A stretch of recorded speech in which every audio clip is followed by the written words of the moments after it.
말씀드린 대로 이 AI 시대, 다가오는 이 시대에 대해서 우리가 어떻게 기독교인들이 맞이할 것인가에 대해서 좀 나눌 수 있기를 원합니다. 요즘에 4차 산업시대라는 이야기를 많이 하게 됩니다. 4차 산업시대. 그래서 오늘 이 방송으로 기도에 참여하시는 분들 가운데 4차 산업시대 대충 아는 분도 있고 뭐 들어는 봤는데 뭔지 잘 모르는 분들도 있고, 그러나 여러분 이거 한번 생각해 보시면 다 기억나실 겁니다. 몇 년 전에 이세돌이라고 하는 우리나라에서 우리나라뿐만 아니라 세계에서 바둑 제일 잘 두는 프로 선수죠. 그런데 알파고라고 하는 컴퓨터하고 바둑 대전을 했습니다. 그래서 많은 국민들이 누가 이길까 했는데 알파고가 이겼죠.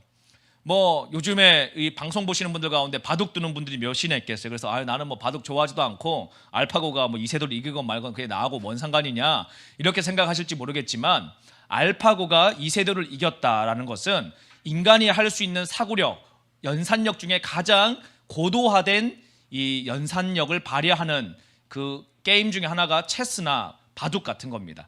그런데 그 고도화된 사고력을 이제 인간의 사고력보다 컴퓨터가 앞서게 되었다라는 것을 상징적으로 보여주는 표시죠.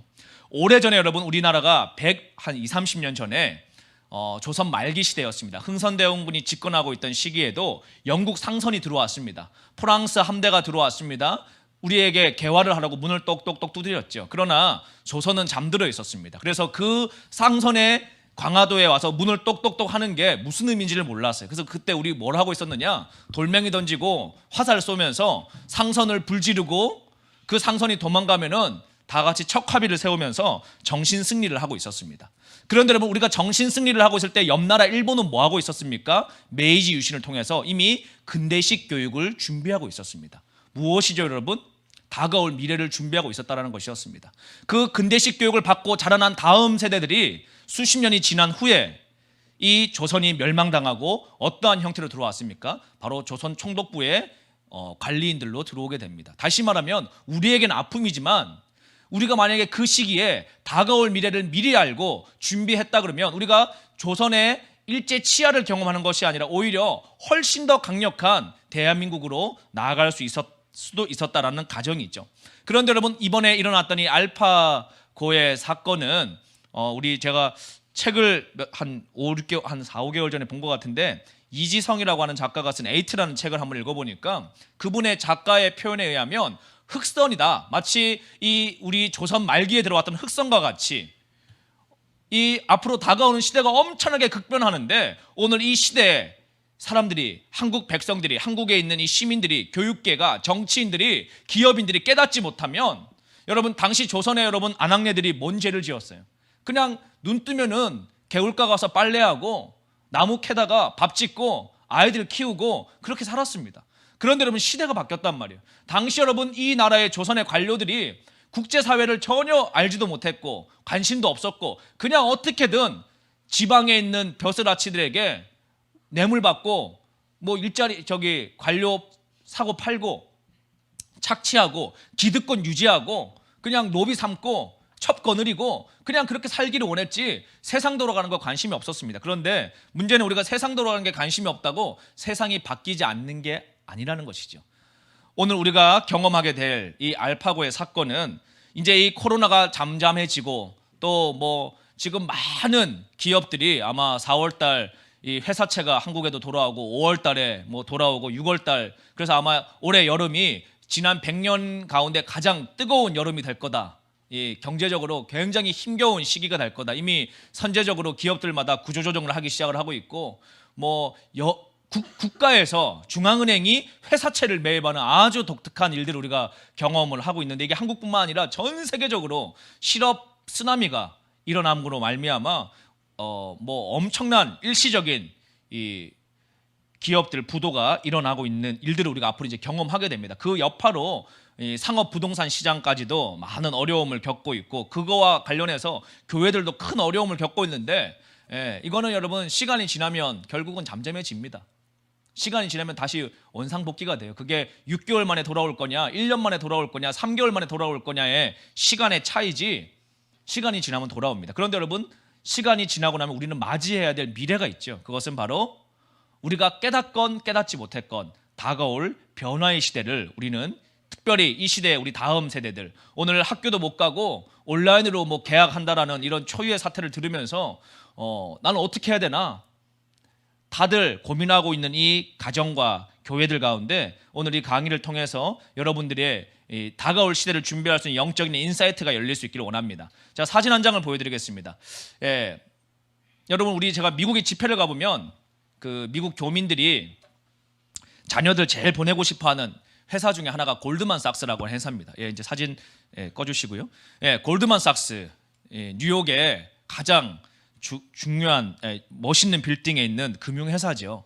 그래서 이제 부모들이 뭐 나는 이민 1세대로 가서 세탁소도 돌리고 뭐 바느질도 하고 열심히 해서 자녀가 좋은 대학에 진학을 하고 대학원을 나오고 뭐 골드만삭스나 또 지금은 없어졌지만 뭐 과거 미국의 유수한 그런 은행권에 취직을 하게 되면 부모들이 기뻐합니다. 그래서 왜 기뻐하십니까? 물어보면 왜 기뻐하겠어요? 월급 많이 주니까 기뻐하는 거죠. 그러면 왜 여러분 우리가 월급을 많이 받는 게 기쁠까요? 너무 당연한 건데 제가 물어보니까 월급을 많이 받으면 왜 기쁠까요? 월급 많이 받으면 생존력이 높아진다라고 생각을 하는 겁니다. 월급 많이 받으면 500만 원 받을 사람이 2천만 원 받으면 살 수 있는 것도 많고 할 수 있는 것도 많고 시집도 잘 갈 것 같고 장가도 잘 갈 것 같고 이런 예측을 우리가 하는 거죠. 그래서 이제 골드만삭스를 뭐 골드만삭스뿐만 아니라 그런 월급 많이 주는 회사를 보내기를 원하는데 이제 문제가 일어납니다. 2012년이에요. 지금 올해가 몇 년입니까? 2020년. 여러분, 우리 흑선이 조선 말기에 들어왔다고 다음 날 국가는 바뀌지 않았습니다. 그러나 여러분, 세월이 지나고 나니까 한일합방이 일어나죠. 세월이 지나고 나니까 식민지 시대가 되죠. 또 여러분, 식민지 시대가 영원할 것 같았지만 식민지 시대도 끝이 납니다. 그러니까 여러분, 대한민국이라는 나라가 건국이 되죠. 오늘 여러분, 우리는 뭘 준비해야 되느냐? 코로나 앞에서 마스크 구하기에만 정신을 빼앗길 것이 아니라 생존하기 위해서만 그냥 여러분 버텨낼 것이 아니라 내가 어떻게든 이번에 회사에서 구조조정되면 안 된다. 내 먹여 살릴 아이가 있으니까 그렇게 하기 위해서 여러분 그냥 어떠한 수단과 방법을 가리지 않고 철밥통 붙잡으려고만 하면 하나님이 그 안전핀을 다 뽑아버립니다. 왜 그렇죠? 우리는 여러분 지금 세이프존에 있기를 주님이 원치 않으세요. 여러분, 하나님의 백성인 하나님의 부르심이 있는 자가 주님이 얘기합니다. 아들아, 본토 아비집을 떠나라. 이 얘기는 여러분 우리 얘기가 아니니까 편안하게 듣는 거예요. 여러분의 얘기로 표현을 한다 그러면 너의 안전지대를 벗어나라는 겁니다. 너의 안전지대. 나는 이게 철밥통이라고 생각했는데 하나님이 흔드시는 겁니다. 나는 지금 대기업에 들어가가지고 절대로 나는 정년 퇴직할 때까지 괜찮을 거라고 생각했는데 여러분, 파일럿이 됐을 때 월급 못 받을 거를 생각하고 파일럿 되는 사람이 누가 있겠어요? 기장들이. 죽을 때까지 나는 건강관리만 잘하면 나는 죽을 때까지 폼나게 비행기 몰면서 산다. 그렇게 생각했는데 여러분, 자고 일어나니까 아시죠? 여러분, 지금 대한항공에 외국계 승무원, 파일럿 전체 다 일시 해고한 거? 뭐 해고는 아니지만 무급으로. 월급 안 줍니다. 파일럿이 월급 못 받아요, 여러분. 스튜디오스도 월급을 못 받아요. 여러분, 이제 이게 비행 업계에만 있겠습니까? 여행 업계, 관광 업계. 나는 뭐 공무원이니까 괜찮겠죠, 여러분. 괜찮지가 않습니다. 노량진에서 3년 동안 주먹밥 먹고 열심히 해가지고 9급, 7급, 5급 달았는데 여러분, 너무 현 정부에서 공무원 많이 뽑아가지고 여러분 이제 세월 지나면 아마 공무원 구조조정 할 수밖에 없는, 왜? 아니면 국가가 부도나게 생겼는데 여러분, 그리스 이런 데 가보면, 아르헨티나 이런 데 가보면 여러분 공무원들 다 구조조정 당하잖아요. 교사 월급을 못 주지 않습니까? 자, 이런 시대에 여러분이 한국 사람들이 스펙을 좋아하잖아요. 난 최고의 스펙으로 올라가야 되겠다. 스펙 최고 좋은 데가 가는 애들이 골드만삭스입니다. 국내에서 스펙 제일 좋은 애가 아니고 지구에서 스펙 제일 좋은 애들이 가는 곳이 골드만삭스예요. 근데 이 골드만삭스에 2012년, 지금부터 약 8년 전에 어떤 일이 일어났느냐? 데니얼이라고 하는 청년이 켄쇼 테크놀로지라고 하는 회사를, 인공지능 AI 회사를 하나 만듭니다. 그리고 이 AI의 켄쇼라고 하는 이 프로그램이 월스트리트의 심장부인 골드만삭스에 입사를 하게 됩니다. 8년 전. 여러분, 우리 직장생활 해보시면 아시죠? 저도 직장생활 예전에 할 때 보니까 뭐 아침에 출근하면 직원분들 다 저기 믹스 커피 하나 타가지고 먹고, 점심시간 되면 뭐 먹을까 30분 전부터 채팅창에서 오늘 뭐 먹으러 갈까 서로 고민하고, 점심 먹고 오면 또 담배 피는 분들은 다 또 어디 저기 옥상으로 올라가든지 흡연장으로 가든지 담배 한 대 물고 또 믹스 커피 또 하나 들고 가시고, 점심 끝나고 나면 또 일 좀 하는 것 같다가 여러분 퇴근 어떻게 해야 되나 눈치 보면서 빨리 한 명, 두 명 다 나가기 시작을 하고, 그리고 나서 여러분 또 일 좀 시키려고 하면 연차 쓰고, 또 여러분 뭐 일 좀 하려고 그러면 추석 돌아오죠, 설 돌아오죠. 제가 사장 입장에서 돼 보니까 뭐 이게 일을 하는 건지 그냥 놀러 나오는 건지, 또 직원 입장은 또 그게 아니겠죠. 그런데 여러분 AI가 들어왔어요, 회사에. AI가 여러분 믹스커피 먹으러 나갈까요? 점심 먹으러 잠깐만, 사장님 저 점심 먹어야 됩니다. 사장님 저 월차 써야 됩니다. 사장님 저 경조사 있습니다. AI가 그런 게 있어요? 없죠. 그런데 여러분 AI가 취직을 했어요, 골드만삭스에. 그런데 옆에 있는 애널리스트들 AI 신경도 안 씁니다. 뭐 쟤 뭐야 저 프로그램. 나는 지금 유펜에서 MBA 하고 뭐 최고의 학벌을 가지고 나 이 정도 내 실력을 갖고 연봉 20만 50만 받는 사람인데, 나 100만 받는 애널리스트인데 저 AI 저 뭐냐 저게. 아무 신경도 안 쓰죠. 그런데 AI가 딱 취직을 해요. 뭐 방도 필요 없어요 여러분. 임원실도 필요 없습니다. 그냥 어디에 있는지 모르지만 하여튼 취직을 했대요. 그런데 여러분 AI가 먹지도 않습니다. 쉬지도 않습니다. 놀지도 않습니다. 퇴근하지도 않습니다. 24시간 일을 합니다. 그래서 여러분 어떤 일이 일어났을까요? 2012년에 골드만삭스에 미국에서 최고의 스펙을 가지고 있는 월스트리트에서도 가장 많은 급여를 받던 최고 집단, 지성 집단, 애널리스트죠. 분석하는 사람들입니다. 회사를 분석하고 예측하는 사람들, 트레이더들 600명이 일시에 해고됩니다. 2012년. 우리 여러분 뭐 우리 자녀가 골드만삭스에 입사를 안 해가지고 그날 해고 통지를 안 받아서 뭐 먼 나라 이야기처럼 들리겠지만, 여러분 이때 한인들 여러분 쇼크 받았어요. 쇼크. 왜? 우리 아들 열심히 키워가지고 내가 그냥 뼈 빠지게 세탁소 해가지고 아들 뉴욕의 골드만삭스 입사해서 지금 연봉 50만 원 받고 있는데, 쟤 이제 10년만 지나면 한국의 증권사 임원으로 가려는데 그냥 여러분 어느 날 잘려버린 거예요. 회사에서 한 명만 자른 게 아닙니다. 뭐 근무 태만 잘린 게 아닙니다. 600명 전체 해고를 해버렸어요, 골드만삭스가. 왜 그랬을까요? 여러분 AI가 들어오자마자, AI 캔쇼가 들어오자마자 600명이 한 달간 할 업무를 얼마 만에 끝낸 줄 아세요 여러분? 600명의 애널리스트가 해야 될 업무를 AI 캔쇼가 고작 3시간 20분 만에 끝내버립니다. 그러니 여러분이 골드만삭스 회장이라고 생각해 보십시오. 600명 수천억 월급 주면서 고용할까요? 그 피곤한 거 여러분, 사람 관리하면서 다 잘라버리고 AI한테 여러분 그냥 계속 딥러닝 시키면 돼요. 그리고 나니까 여러분 하버드 대학에서 쇼크가 일어나요. 교육혁명이 일어나죠. 왜? 하버드 대학 MBA 나와가지고 골드만삭스 들어갔는데 다 잘려버리니까 하버드 대학 교수들 입장에서 왜 자르는 거냐, 왜? 시대가 왜 어떻게 바뀐 것이냐. 여러분 골드만삭스뿐만이 아닙니다. 다음 페이지 한번 보여드리면 이 IBM의 왓슨이라고 하는 컴퓨터는, 얘는 의사입니다. 의사, 컴퓨터 의사예요. 미국의 최고의 암병원인 메모리얼 슬론의 이제 암센터에 이 AI가 레지던트로 입사를 하게 됩니다. 그리고 나서 환자에 대해서 정보를 공부하기 시작을 합니다. 여러분 우리 대학병원 가보시면은 전문의 달고 대학병원 교수 되려고 그러면 학부 때부터 시작해서 한 20년 해야 돼요. 교수 달려고 그러면, 그렇죠? 그것도 여러분 굉장히 빨리 다는 겁니다. 대학병원에 교수를 여러분 40대 초반에 다는 게 뭐 한 번도 여러분 그냥 스트레이트로 쭉 가는 겁니다. 그러면서 이제 레지던트 겪고 인턴 겪고 여러분 뭐 이제 쭉쭉쭉 겪어가지고 전문의가 되는데, 그리고 이제 환자를 많이 보면은 그게 경험이 쌓여서 우리가 명의라고 그러는 거죠. 제가 예전에 뭐 어디 수술할 때 보니까 라식 수술도 2,000명 수술한 사람 가격이 다르고 3,000명 한 사람 다르고 5,000명 한 사람 다르고 다 다르더라고요. 그래서 왜 다를까? 많이 라식 해본 사람은 안전하다고 사람들이 믿는 거죠. 그렇죠? 그런데 여러분 이 AI가 입사를 한 다음에 인간이 여러분 사람이 암 진단을 낼 때 대학병원 교수 가운데 이 80% 정도를 평균적으로 암 진단을 내린다고 그럽니다. 그러니까 대학병원은 뭐 우리나라의 5대 대학병원 가도 5명 중에 1명은 놓친다는 거죠. 80% 정도의 암 진단을 내려요.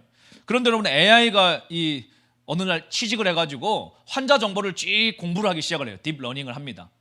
그리고 나서 여러분 딱 결과물을 내는데 방광암 91%, 췌장암 94%, 대장암 98%, 자궁경부암 100%의 진단 정확도를 내립니다. 이게 2011년 얘기예요. 9년 전 얘기. 자, 왓슨이라고 하는 이 AI는 8,500개 미국에 있는 병원의 모든 임상 기록을 다 딥러닝합니다. 120만 편의 의학 논문, 400만 건 이상의 의료 특허 정보, 1억 명 이상의 임상 정보, 2억 명 이상의 생체 정보를 학습해 버립니다. 자, 그러니 여러분, 사람하고 이 컴퓨터하고 여러분이 병원 가가지고 검사 받고 싶을 때 사람한테 가고 싶을까? 이 컴퓨터한테 여러분 암 진단 맡기고 싶어요. 당연히 여러분 컴퓨터한테 맡기겠죠. 자, 이게 어떤 일로 우리나라에 일어났냐? 2016년입니다. 대한민국은 빅5 병원 하면 서울대학교 병원, 연세대학교 병원, 또 아산병원, 또 어디 있습니까? 성모병원, 그 다음에 삼성병원 이렇게 있죠. 이게 빅5 병원입니다. 여러분 과천에 성남에 있는 길병원은 빅5가 아니에요. 물론 거기도 큰 대학병원이지만. 그런데 여러분 과천 길병원에서 이 왓슨을 여러분 스카웃을 해요. 미국에 있는 IBM 왓슨을. 암 진단하는데 대한민국 최초로 왓슨을 도입합니다. 자, 그리고 여러분 다음에 어떤 일이 일어났을까요? 환자들이 서울대병원 갔다가 암 진단 받으면 쇼크 받죠. 그러면 여러분 원래는 세브란스 가가지고 또 진단을 오진 아니냐 안 믿고 싶으니까 다 어디로 갈까요? 여러분 최종 병원은 전부 다 길병원 가요. 그래서 여러분 길병원이 1위를 땁니다. 암 진단에 관련해서. 자, 이게 뭐죠 여러분? 엄청난 지금 변화의 파도가 오고 있습니다. 엄청난. 자, 이 AI가 여러분 의사만 있는 게 아니고 변호사로도 취직을 합니다. 이 AI가 로스라고 하는 미국의 가장 오래된 로펌에 로스라는 이 AI가요 미국의 최고 로펌에 취직을 해요. 베이커 앤드 호스테틀러라고 하는 이 로펌인데 1776년 이후에 그러니까 미국이 건국되고 독립선언을 하고 나서 생긴 243년치의 재판 모든 기록을 학습해 버립니다. 자, 여러분 아무리 하버드대 법대 나오고 여러분 미국 변호사 따도 243년치 판례기를 어떻게 외웁니까? 그거 보다가 여러분 돌아가시지. 그렇죠? 또 봐도 여러분 우리 학교 다닐 때 공부해 보셔서 아시죠? 한자 시험 중학교 때 공부하고 나면 여러분 그 다음 시험 도덕 시험 되는 순간에 여러분 시험지 제출하면서 같이 우리 잊어버리잖아요. 예? 열심히 막 선생님이 시험지 주기 전까지 외웠다가 막 외운 거 나오면 막 쓰고 답안지 제출과 동시에 여러분 우리는 실시간으로 기억이 사라지지 않습니까? 그런데 여러분 이 AI는 243년치의 재판 기록을 다 기억을 하고 있어요. 자, 여러분 우리가 변호사한테 재판을 의뢰를 하면 되게 이제 뭐 조그마한 민사 사건 말고 좀 괜찮은 로펌에 맡기면 이 판례 분석을 해줍니다. 변호사들이. 그럼 보통 이 변호사 팀들이 한 5명 정도 한 팀이 되면 시니어 변호사, 경력 한 10년 이상 된 뭐 변호사 한 명, 그다음 밑에 이제 주니어 5년 차, 그다음에 15 하는 애들, 그다음에 행정 사무 보조하는 애들 이렇게 붙어가지고 이 판례 검토를 맡긴단 말이에요. 이게 보통 한 사건 의뢰할 때 이 개인 조그마한 로펌 말고 이 제대로 되는 회사에 맡기면 5일 정도, 그러니까 일주일치의 판례 검토 하나를 맡겨준다라고 가정을 해봅시다. 자, 5일 동안에 5명의 고급 인력에게 많은 돈을 주고 판례 검토를 맡겼는데 이 AI 로스가 취직을 하니까 5일 동안에 고급 인력들이 할 판례 분석을 얼마만 했을까요? 얼마? 1초. 1초 만에 끝납니다. 자, 인간 변호사가 300건 처리하는 동안에 인공지능 변호사는 60만 건을 처리합니다. 자, 이 변호사는 지금 어디에 취직했을까요? 2018년 2월 한국의 대형 로펌에 입사를 합니다. 그러면서 여러분 이제 굉장히 새로운 시대가 열리고 있어요. 제가 이제 이런 이야기를 쭉 보여드리는 것은 자, 한번 보세요, 여러분. 산업혁명 시대입니다. 1차 산업혁명 시대. 지금 우리가 4차 산업혁명이라고 그랬죠. 1차 산업시대 서구에서 영국에서 일어났어요. 하나님께서 영국의 산업혁명을 허락해 주셨습니다. 하나님의 관점 한번 생각해 보십시오. 여러 나라가 있어요. 스페인도 있고 프랑스도 있고 여러 나라가 있는데 영국이 산업혁명이 일어났어요. 왜 그렇게 하셨을까? 제 주관적인 견해입니다만은 영국은 당시에 세계 최강대국이 아니었습니다. 산업혁명 전에는. 스페인이나 프랑스 이런 나라들, 또 독일, 영국 다 비슷비슷한 나라들이에요. 그런데 여러분 이 영국이 당시 여러분 노예무역을 하고 있던 시대였습니다. 노예무역.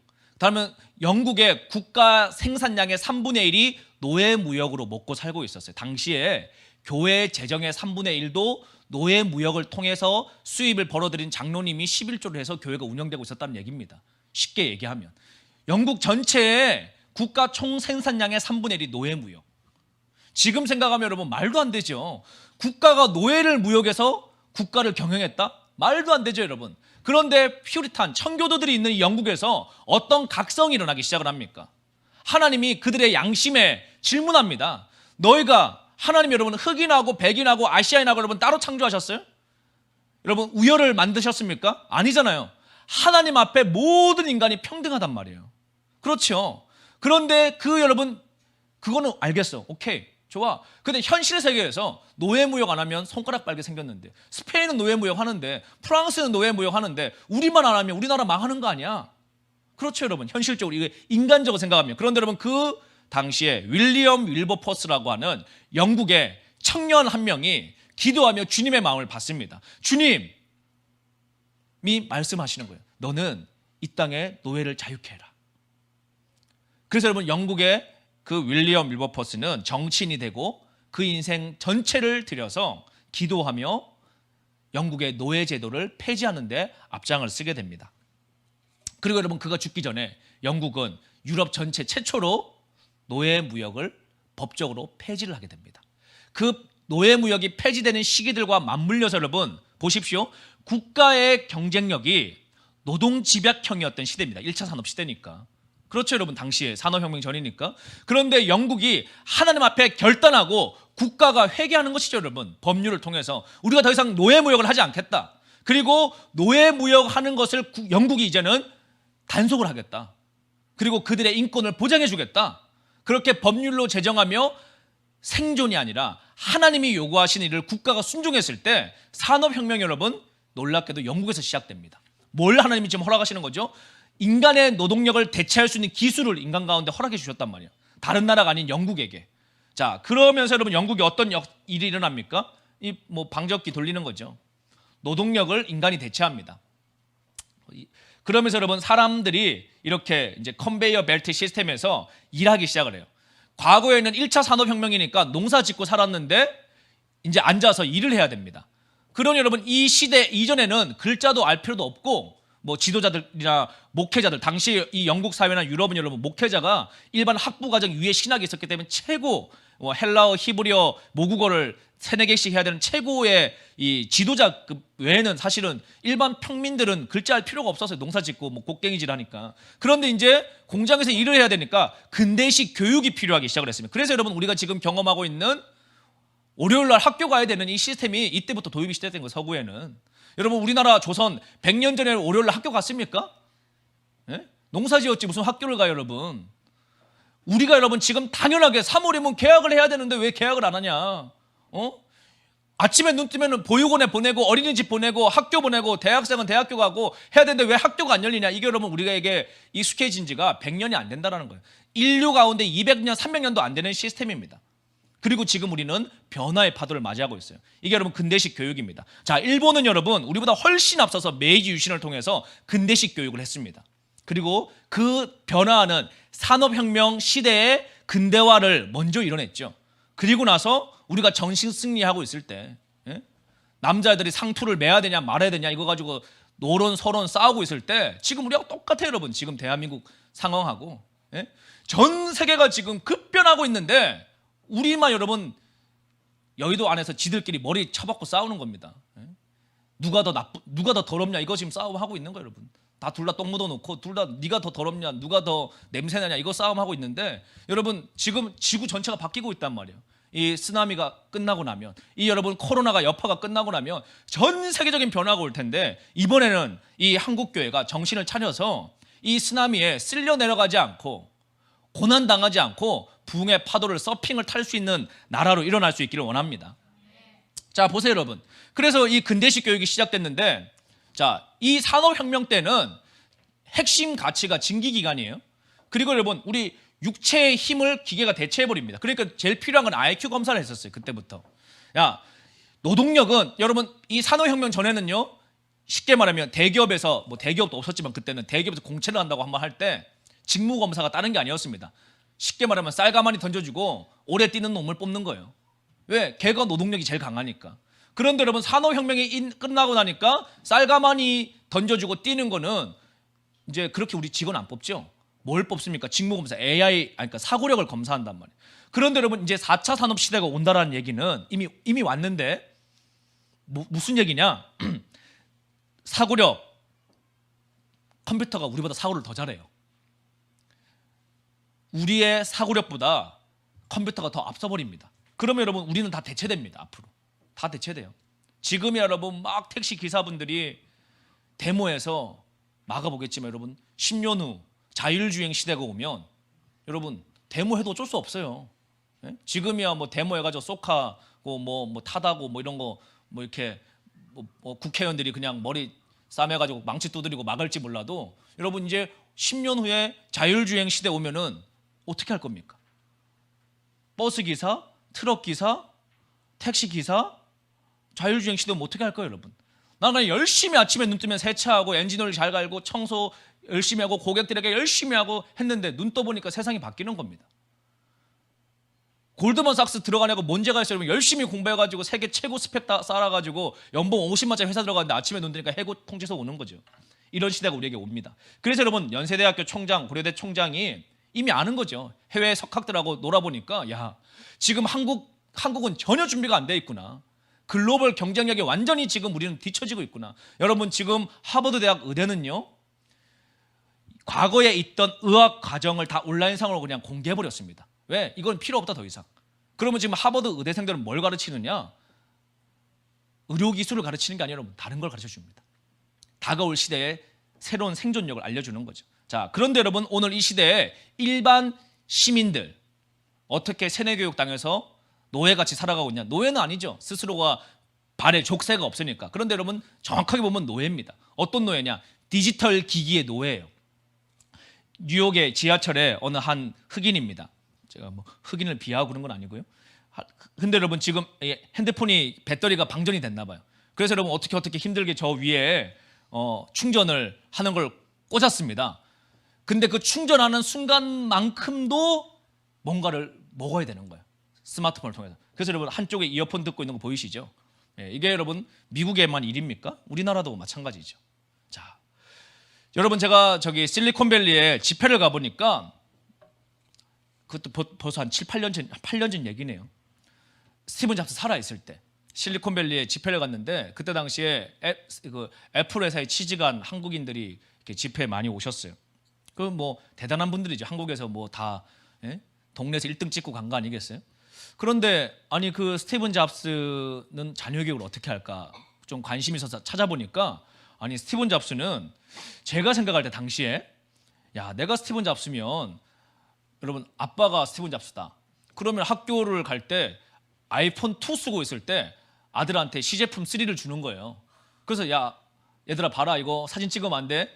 내년에 나올 시제품이야. 그럼 애들이 와 막 이러고 역시 아빠가 스티븐 잡스니까 쟤는 1년을 앞서가서 디지털 기기를 쓰는구나 뭐 이럴 것 같다라고 저는 생각을 했는데 웬걸 여러분 스티븐 잡스는 대안학교를 보내는데 디지털 기기가 아예 없는 대안학교를 보내는 거예요. 제가 뭔가 뒤통수를 맞은 느낌이었습니다. 야, 이게 뭐지? 우리는 아이폰 사려고 그렇게 엄마 막 바지 잡고 해가지고 24개월 할부 받아가지고 그냥 그렇게 디지털 기기 쓰는데 아니 스티븐 잡스는 돈이 없는 것도 아닌데 왜 자신의 자녀는 디지털 기기를 못 쓰는 학교에 보낼까? 그 학교는 여러분 디지털 기기를 핸드폰을 가지고 학교를 들어가지 못하는 것뿐만이 아니라 학교 자체에 디지털 기기가 하나도 없어요.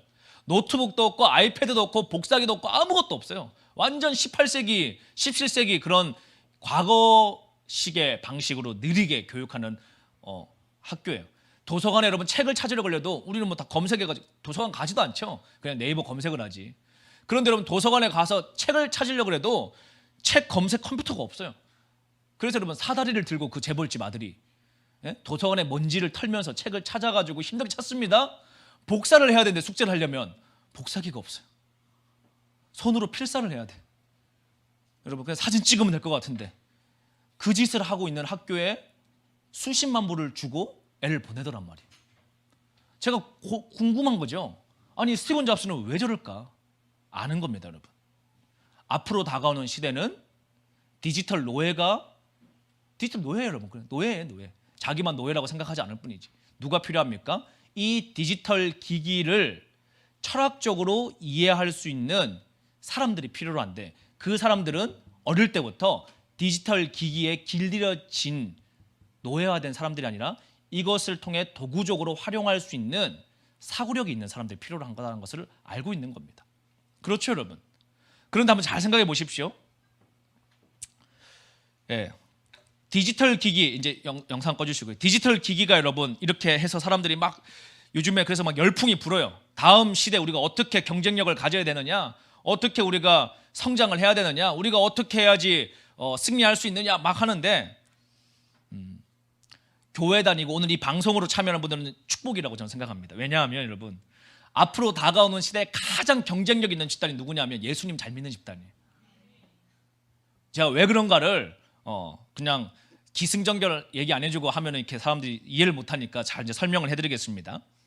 여러분, 세상은 그래서 지금 생존 모드예요. 어떻게 하면 내가 디지털 기기보다 뒤처지지 않을 직군이 뭘까? 막 엄마들마다 강남에 있는 대단한 엄마들 많잖아요, 강남에. 그런 엄마들은 지금마다 세미나 막 들으면서 어떻게 해야 우리 아이가 이 10년 후, 20년 후에 세상에 뒤처지지 않을까? 경쟁력을 가질 수 있을까? 왜? 골드만삭스 보낸 조카가 여러분 손가락 빨고 있는 걸 보니까 이제 충격을 먹는 거죠. 이 방법으로 가면 안 되겠구나. 그 고민들을 하는데, 그래서 많은 그런 고민들을 합니다. 그런데 여러분 한번 보십시오.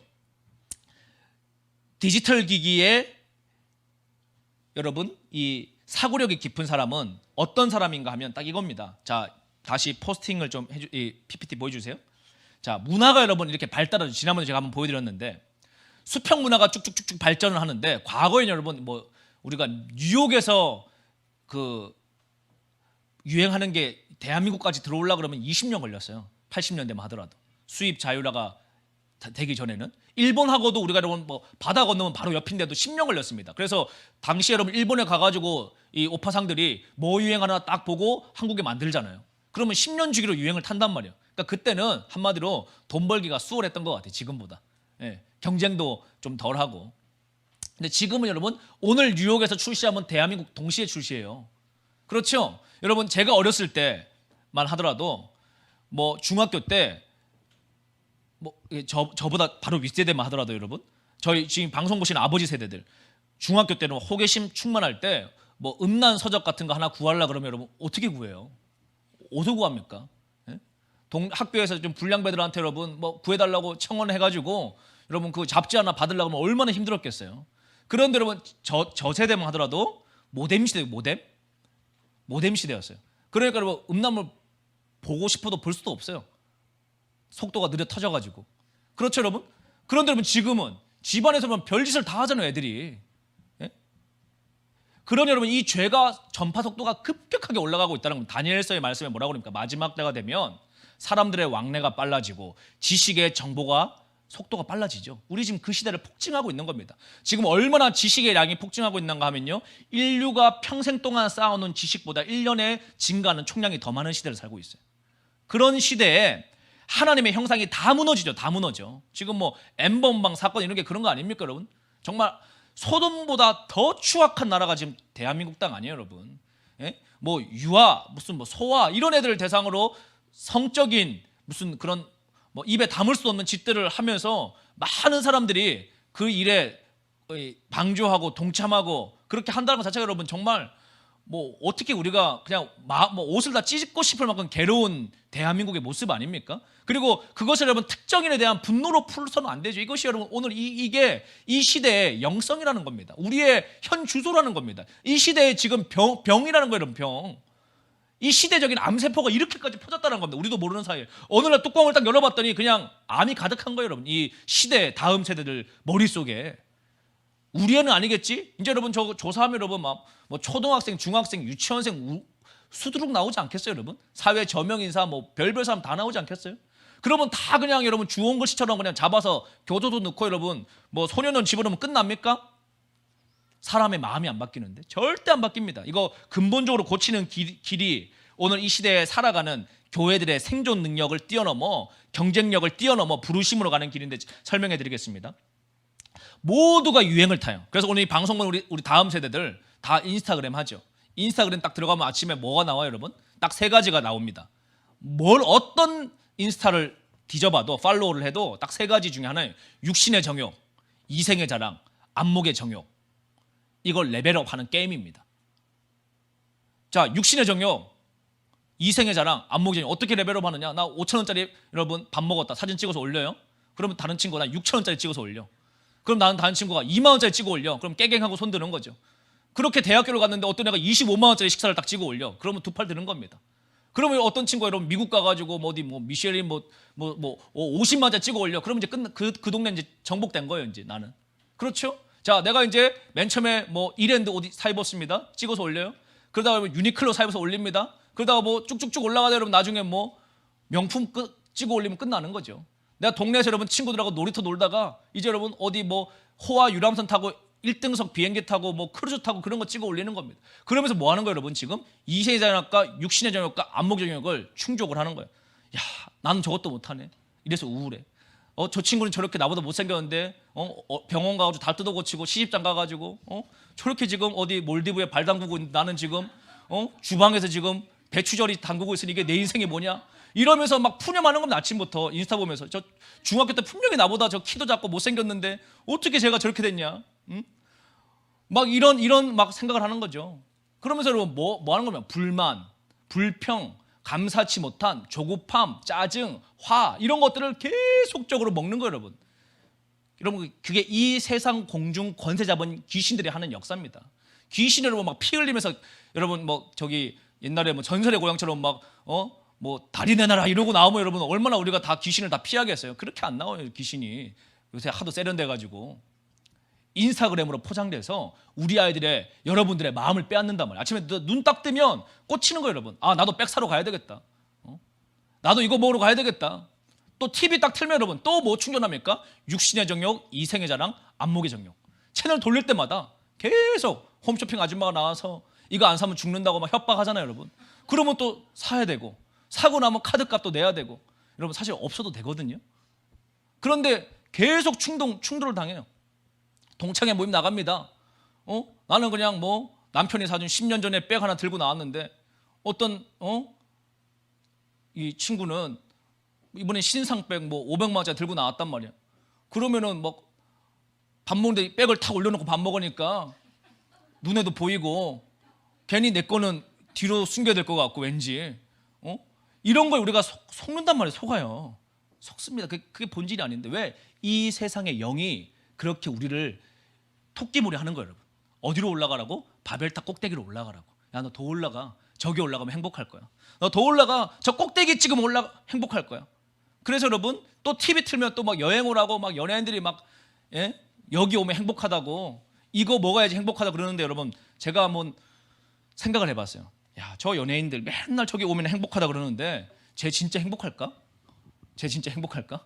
PD가 여러분 컷! 수고하셨습니다. 오늘 촬영 잘 됐습니다. 그러면 여러분 행복할까요? 그 연예인? 행복 안 할 것 같아요, 여러분. 예? 어디 자만와가지고 여러분 마약 주사 맞고 주무시지 절대 행복하지 않습니다. 왜? 행복은 그런 데 없어요, 여러분. 성경이 딱 말해줍니다. 행복은 어디에 있느냐? 하나님을 경외하는 자에게 있어요. 그런데 이것을 말해주지 않는다면 이 시대가 정교조 선생님 여러분 행복이 하나님 경외하는 데 있다고 그러겠습니까? 예? 기업인 때려잡자 그러겠지 애들한테. 목회자 때려잡자 그러겠지. 예? 지도자 때려잡자 그러겠지. 아이들한테 분노를 심어준단 말이에요. 절대 그 방향으로 이 나라는 회복될 수 없습니다. 그래서 여러분 우리는 뭘 해야 돼요? 이런 이생의 자랑, 육신의 정욕, 안목의 정욕, 성경에 딱 한마디로 얘기합니다. 이러한 것들, 이 세상을 사랑하지 말라. 이 세상을 사랑하는 자들에게는 하나님의 영이 그 안에 없느니라. 여러분 우리 두 주인 섬기면서 신앙생활 할 수 있나요? 예, 종교인으로 살 때는 양심이 화인 맞아가지고 몰라요. 그냥 주일날 교회 가고 월요일날은 세상 살아가면서 살고 당연한 거지 뭐. 내가 10년 동안 출석했으니 교회 개근하고 11조도 안 떼먹었으니까 주님이 이제 10년 차 됐으니까 막 흔들어 복을 주셔가지고 나도 월요일부터 좀 직장생활 잘 되고 월급도 많이 받아야지 맨날 그런 간증 들으면서 교회 다니는데 여러분 되냔 말이에요. 하나님은 그런 데 관심이 없으신데. 하나님 여러분 우리 좋은 아파트 살게 하려고 십자가 달리신 거 아니에요. 예? 주공아파트 재건축하게 해주시려고 주님이 십자가 달리신 거 아니라고요. 그건 우리의 소원이지. 그런데 여러분 우리가 그렇게 종교생활을 하고 있으니까 주님이 흔들어 깨우시는 겁니다. 자, 그래서 우리가 어떻게 해야 되느냐?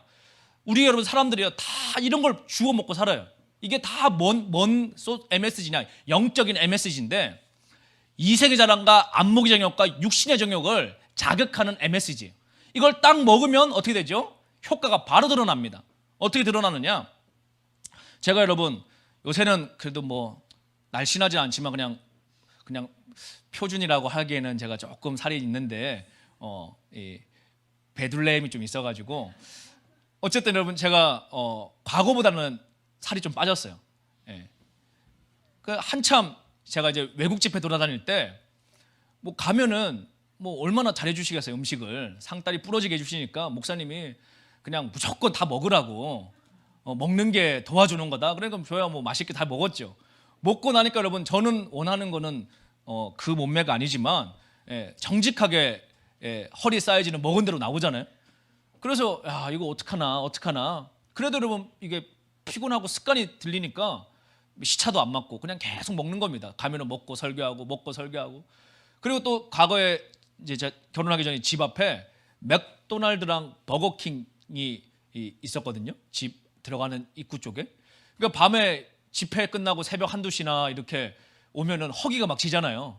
그러면 저도 모르게 맥드라이브 들어가는 거예요. 그리고 그 야심한 밤에 이런 뭐 빅맥 세트 하나 시켜가지고 차에서 막 그냥 또 집에 와서 먹으면 부모님한테 혼나니까 그거 막 먹고 이제 안 먹은 척하고 들어가는 거죠. 그래도 아침에 눈 떠보면 어머니가 알아요. 예. 뭘 먹고 잤다는 거를. 눈이 안 떠져 막 눈이 부어 있고 막 이러니까 얼굴이 막 퉁퉁 부어 있으니까. 여러분 제가 원하는 거는 날씬한 몸이에요. 건강한 몸이에요. 그런데 여러분 실상은 병 들어가는 몸이죠. 왜 그렇습니까? 먹은 대로 우리는 살게 돼 있어요. 먹은 대로. 여러분 우리 오늘 이 기도에 참여하는 분들 가운데 다 마찬가지입니다. 나 이 코로나 시기 가운데 생명을 주님께 드리고 싶습니다. 뭐 다 아멘하죠 여러분. 그거 뭐 노하는데 이 기도에 들어온 사람들 누가 있겠어요?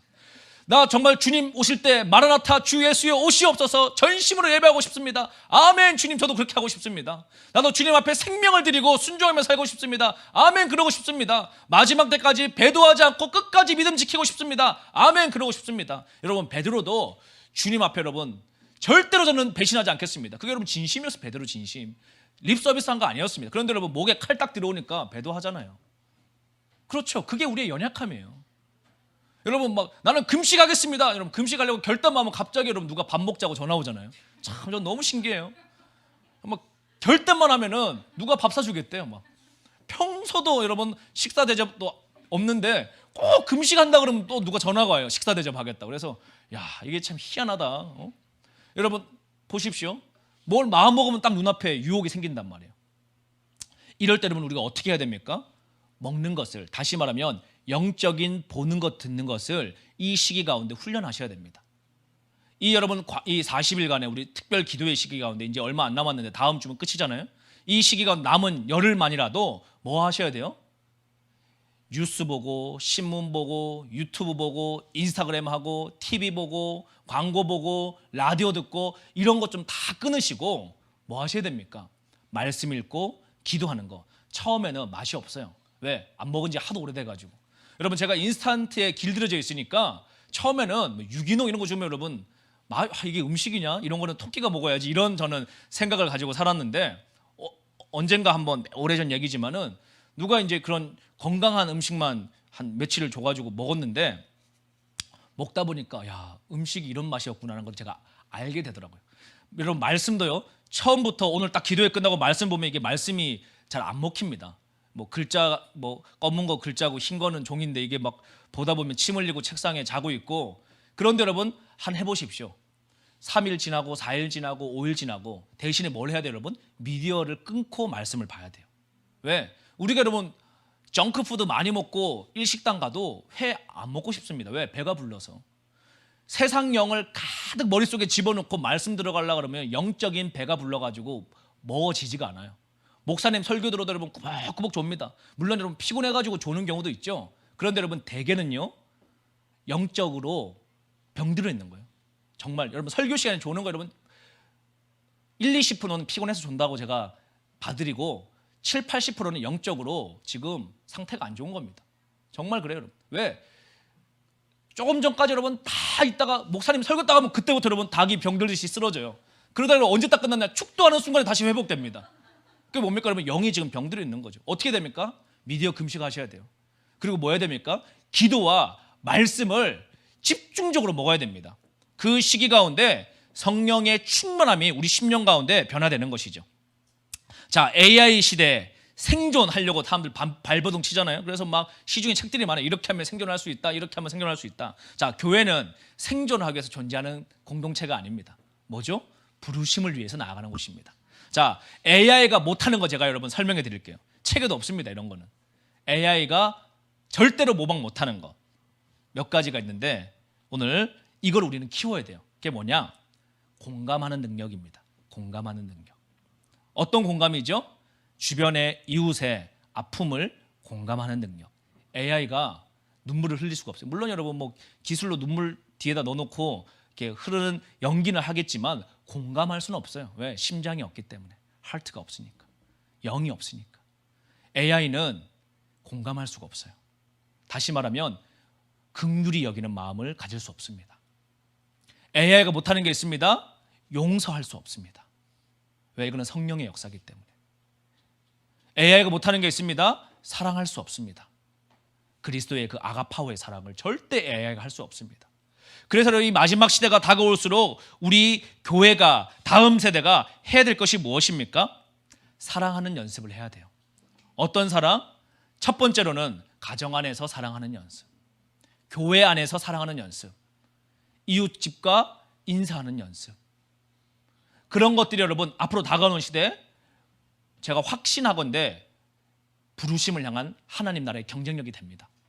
여러분 어느 회사 직군에 과장으로 부장으로 올라갈 승진 대상자들은요 다 똑같아요. 스펙이. 그렇죠? 그러면 누가 올라갑니까? 기본이 분명한 사람, 헌신되어져 있는 사람, 성품이 올바른 사람, 사랑할 수 있는 사람, 옆에 있는 동료의 공감을 얻을 수 있는 사람, 리더십 있는 사람. 그걸 누가 키워야 됩니까? 지금 여러분 스마트폰 보면서 자기만 인스타그램 보면서 나만 하는 이 시대에 나만 서울대 가면 되고 나만 의사 되면 되고 나만 과학자 되면 되고 나만 변호사 되면 돼. 수단 방법 가릴 필요 없고 무조건 하면 돼. 이게 지금 오늘 시대 아니에요 여러분? 엄마 아빠가 거짓말하고 사기치고 뭐 위조하고 뭐 사문서 위조하고 별짓거리 다 해도 우리 딸내미 의대 보내면 돼. 뭐 법원에 걸려도 배째라 나는 그냥 나는 정의다 뭐 이러고 사는 시대 아닙니까 여러분? 그리고 그런 얘기하면은 뭐 막 그냥 막 다 달라붙어가지고 뭐 공격하고 막 내려앉히고 하는 시대 아니에요? 그래서 다 숨죽이고 피해볼까봐 움츠려 들고 있는 시대 아니에요 여러분? 이럴 때 누가 일어나야 됩니까? 진짜 기독 청년들이 일어나야 됩니다. 진짜 교회 성도들이 일어나야 되는 것입니다. 진짜 하나님의 사람들이 일어나야 되는 것이죠. 그것은 여러분 주여 크게 부르는 자들이 아닙니다. 물론 우리 기도할 때 주여 크게 부르죠. 그게 아니에요 여러분. 어떤 사람입니까? 사랑할 수 있는 사람, 공감 능력이 있는 사람, 슬퍼하는 자와 함께 울어줄 수 있는 사람, 환난 당한 자와 함께 위로할 수 있는 사람, 고난 당한 자와 함께 내 옷을 벗어줄 수 있는 사람, 겉옷을 달라고 하는 자에게 속옷까지 내어줄 수 있는 헌신되어지는 사람, 자아를 부인하고 십자가의 길을 걷기로 결단하는 사람, 용서할 수 없는 사람을 용서하기로 결단하고 순종하는 사람. 이 사람들은 AI가 따라잡을 수 없다는 것입니다. 오늘 여러분 많은 사람들이 생존하기 위해서 살아갑니다. 이제 어떻게 하면 뭐 삼성전자에다가 투자하면 생존력이 높아질까? 지금이 저점일까? 어디 부동산에다 사야 될까? 다 이런 고민들이 여러분 지금 뭐 옆에 사람이 코로나로 죽어가건 뭐 한국 경제가 망하건 대한민국이 뭐 빨갱이한테 넘어가건 다 필요 없고 나만 하여튼 부자 되면 돼. 이게 오늘 이 시대의 영입니다. 왜? 돈을 사랑함이 일만하게 뿌리인데 오늘 이 시대가 자기를 사랑하고 돈을 사랑하고 쾌락을 사랑하고 하나님 경외하기를 싫어하는 시대이기 때문에 성경이 그렇게 예언하고 있잖아요. 이때 여러분 생존하는 비밀입니다. 자, 여러분의 아이들이 이러고 있으면 당장 여러분 핸드폰을 갖다 치워야 돼요. 왜? 이렇게 키워놓으면 여러분 아이들의 영은 파괴됩니다.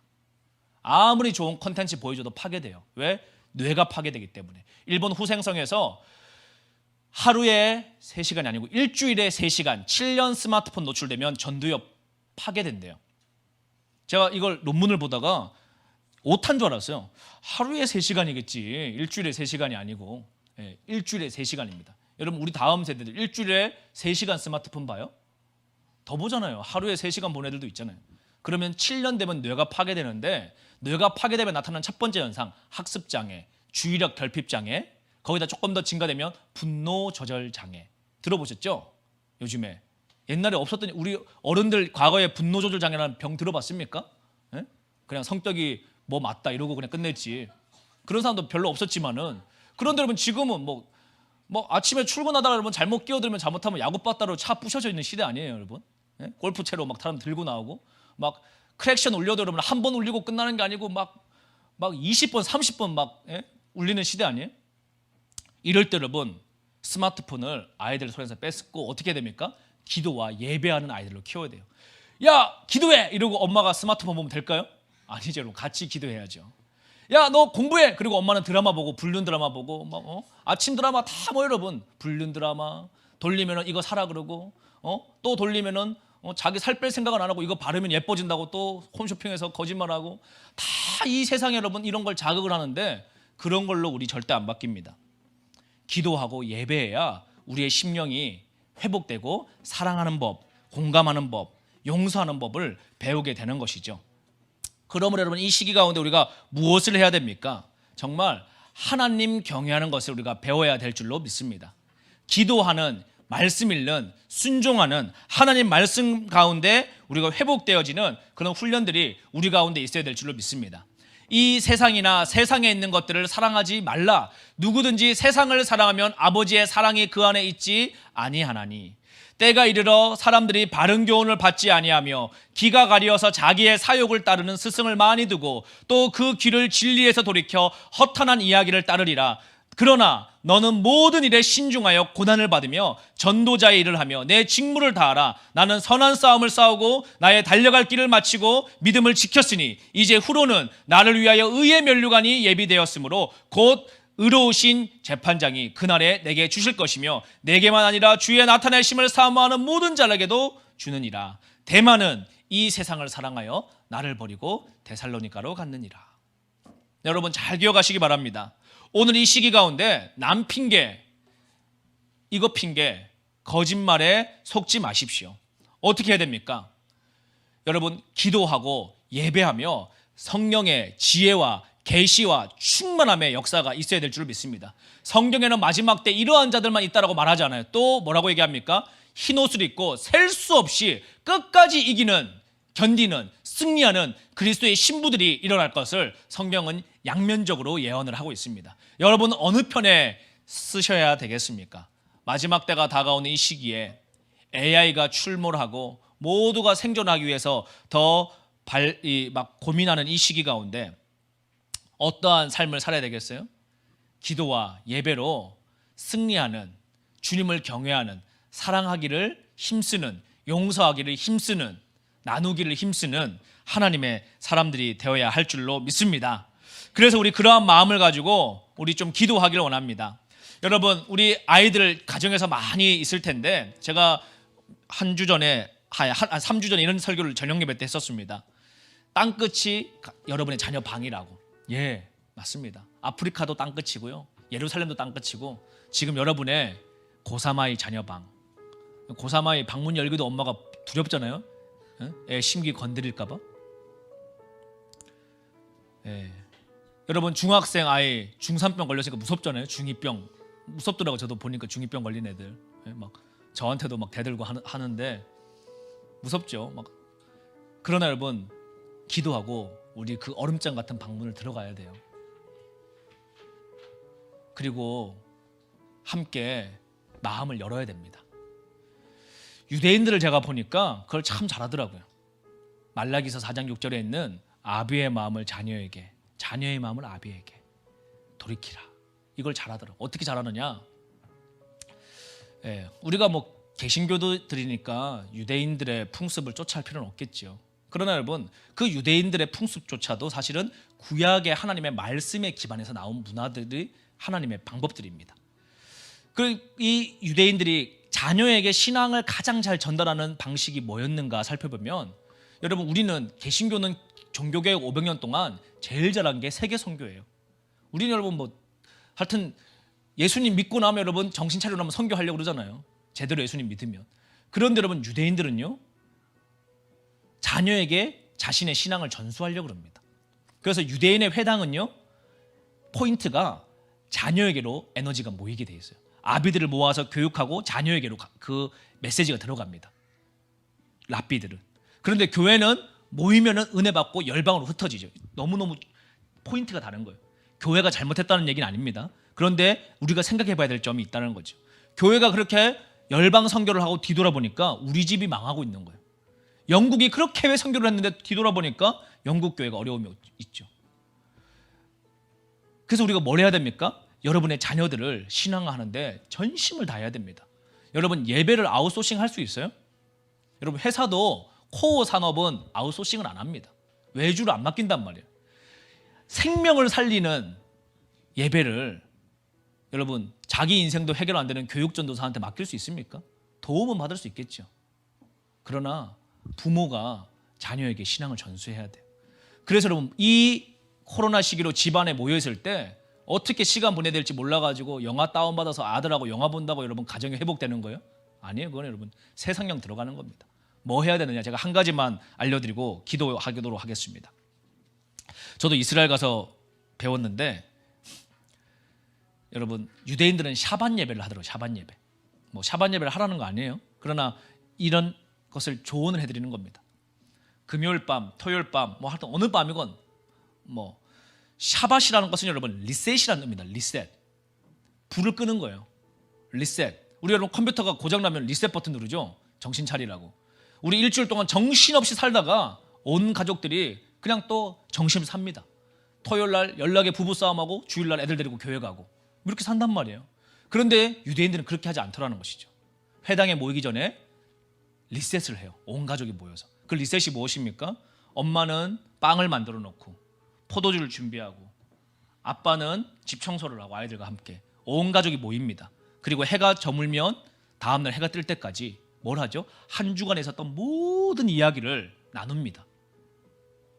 이번 주에 배운 바이올린을 아빠한테 연주해주고 엄마는 이번 주에 있었던 어려운 점을 남편에게 토로하고 그러면서 마음에 있는 것들을 다 나눠요. 한이 생기지 않도록. 그리고 여러분, 아비가 가정의 축복권이 있잖아요. 요새는 뭐 다 맘먹는 시대라 가지고 뭐 그냥 서로 막 머리 쥐어잡고 싸우는데 하나님은 가정을 질서 있게 지으셨습니다. 그래서 여러분, 아빠가 아내를 축복해 주는 것이죠. 아내를 꼭 껴안고 축복해 주고 자녀들을 꼭 껴안고 축복해 주고 제가 그걸 바라보고 굉장히 큰 감동을 받았어요. 나도 해봐야 되겠다. 그리고 몇 년 전부터 저희도 뭐 제가 사역을 늘 하니까 항상 바쁘고 집안 일은 그냥 아내가 알아서 하겠지 그렇게 생각을 하다가 마음을 서로 고쳐먹고 그렇게 해보기 시작을 했습니다. 저는 생각할 때 여러분, 4살 먹은 아이가 마음에 뭐 고민이 있을까? 제가 뭐 그냥 맨날 뭐 우유 먹고 그냥 뛰어다니고 노는데 제가 뭐 스트레스가 있을까? 4살 먹은 딸을 가슴에 품고 너 이번 한 주간에 속상한 거 있었니? 얘기를 하더라고요. 제가 깜짝 놀랐어요. 4살 아이도 마음에 속상한 게 있구나. 풀어주는 겁니다. 그거 여러분 지금 안 풀어주면 나중에 여러분 나이 들어가지고 내적 치유 세미나 죽을 때까지 해야 돼요. 맨날 쌤뿔이 올라온다고. 그거 풀어주는 거예요. 바로바로 잡초를 뽑아주는 거죠. 마음에. 6살 먹은 아들에게도 너 마음에 속상한 거 있었니? 한 주간에 어떤 게 감사했니? 어떤 게 행복했니? 하나님이 어떤 마음을 주셨니? 이번 주에는 어떤 말씀을 암송했니? 어떤 걸 잘못했니? 어떤 걸 순종했니? 그 막 이야기하는데 여러분 이야기꽃이 피죠. 식빵을 다 뜯어 먹으면서 밤새 얼마나 여러분 그렇게 리셋 버튼을 누르고 나면 가정이 하나가 되는지 그렇게 여러분 기도해주고 또 아빠가 잘못한 거 있으면 잘못했다고 얘기하고 아내에게 잘못한 거 있으면 회개하고 그리고 나서 여러분 예배드리고 아이들이 조그마한 장난감 기타지만 가지고 나와서 건반을 가지고 막 예배를 하고 밤새 여러분 기도하고 예배하고 꼭 안아주면 여러분 그 그립감이 달라요. 왜? 마음들이 다 열렸기 때문에. 여러분, 하나님이 이것을 우리에게 축복을 가정에게 주셨습니다. 어디서 여러분 뭘 찾냔 말이에요. 지금 이 시기에 인스타그램으로 명품백 얻으면 행복할 것 같으세요? 아니에요. 여러분, 그거 끝까지 추구하면 그 다음에는 죽습니다. 공허해서. 하나님은 그곳에 행복이 없다라는 것을 우리에게 알려주셨어요. 세상은 속입니다. 그러면 여러분 우리가 어떻게 이 시기를 보내야 되겠습니까? 또 하나 보십시오. 여러분, 개인도 가정도 회복되죠. 이 방식으로 영국이 노예제도를 폐지했을 때 하나님이 국가적인 기름을 부으시죠. 물론 산업혁명 이후에 영국에 흑암이 있습니다. 뭐 좋은 점, 잘못된 점, 또 기독교 선교의 흑암도 있을 수 있습니다. 여러 가지. 그러나 여러분 대세의 바람을 보시란 말이에요.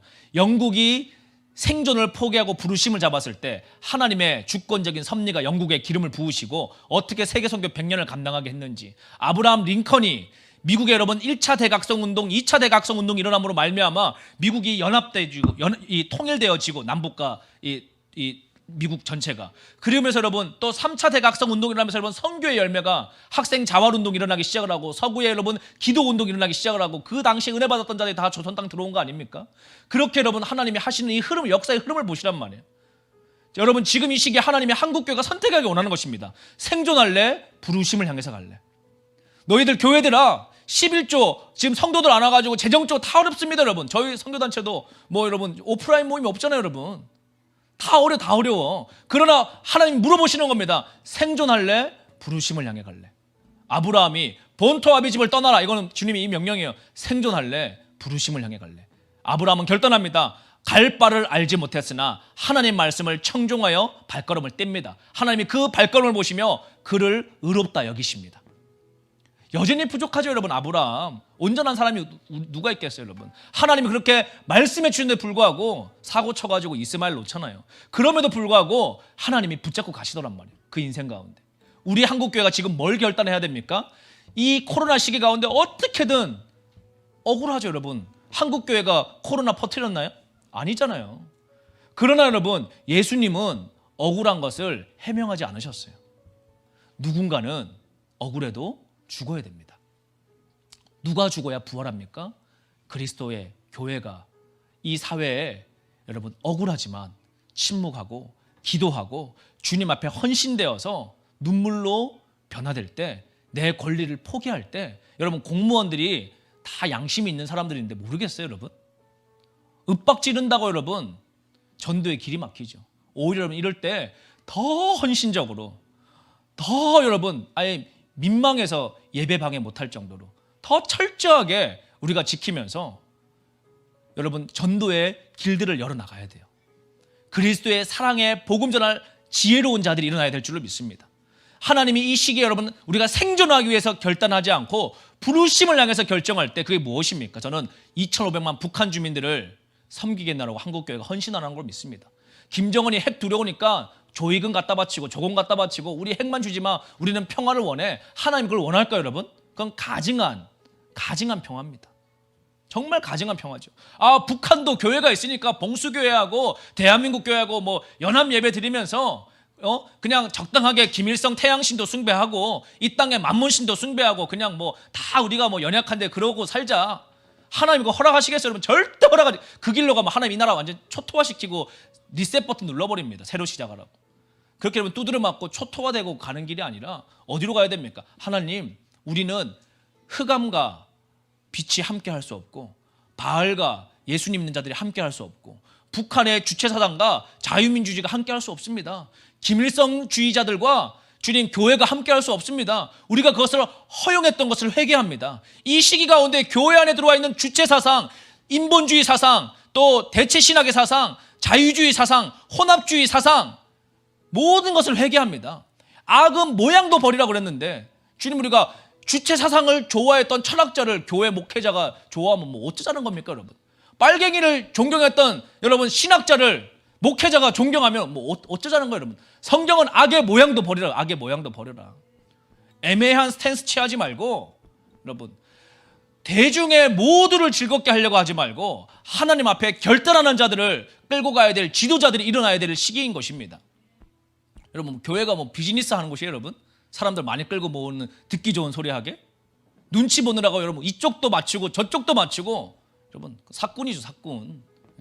떨어진 양말 신고 다닌다고 여러분 건강한 목회자입니까? 양말은 귀어서 신고 말은 바르게 해야죠. 하나님이 하라고 하신 말씀. 그러므로 우리가 오늘 한국교회가 깨어서 기도하기를 원합니다. 정말 주님 아버지 오늘 이 시기 가운데 한국교회가 생존이 아니라 부르심을 향해서 나아가기 원합니다. 2,500만 북한 주민들 대한민국 땅에 어려움 당한 이 수많은 이 시대를 한국교회가 아픔으로 알고 나의 죄악인 줄로 알고 회개하며 애통해하며 기도하며 우리가 예수로 새 마음 받기를 원합니다. 그때 주님 우리 가운데 사랑하는 능력을 회복시켜 주십시오. 용서하는 능력을 회복시켜 주십시오. 공감하는 능력을 회복시켜 주십시오. 십자가에서 내가 죽고 예수로 부활되는 생명을 누리게 하여 주시옵소서. 우리